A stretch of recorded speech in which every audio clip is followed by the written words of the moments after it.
Siin on loodusõpetuse didaktika ja lapse õpivalmidus ühisseminar. Okay. Tere! Tere!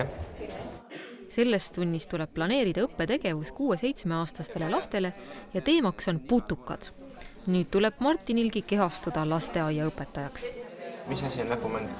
Näpumäng on näiteks see, et nagu sa tead, tihane, varblane, et tavaliselt neid näpumänge tehakse enne kunstitegevust näiteks. Okay. Mida teie juba vaatasite?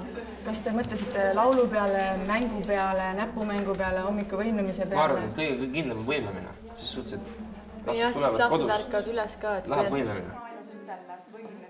Martin on sisse elanud, lausa juhtohjad enda kätte võtnud ja varsti saab oma rühmatööd esitleda.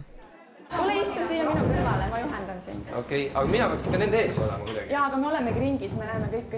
Me oleme nagu võrdselt ringis. Ja ei lasteaias ei ole sellist tähtsat õpetajat. Kes on täna meiega?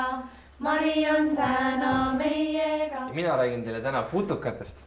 Enne seda küsin mõned küsimused või mõistetused. Pikk nina, peenike hääl. Kui sa teda tapad, oma verd sa näed. Sääsk, väga õige, väga tublid lapsed. Pärast putukate vaatamist ja mängude mängimist tehakse kokkuvõtte. Ja mis sina, Martin, said teada? Mina sain teada, et lapsed on väga targad ja võib-olla isegi mõnikord targemad kui õpetajad. Aitäh teile! Aga ma arvan, et ütleme ka Martinile aitäh ja teeme talle aplausid. Aitäh!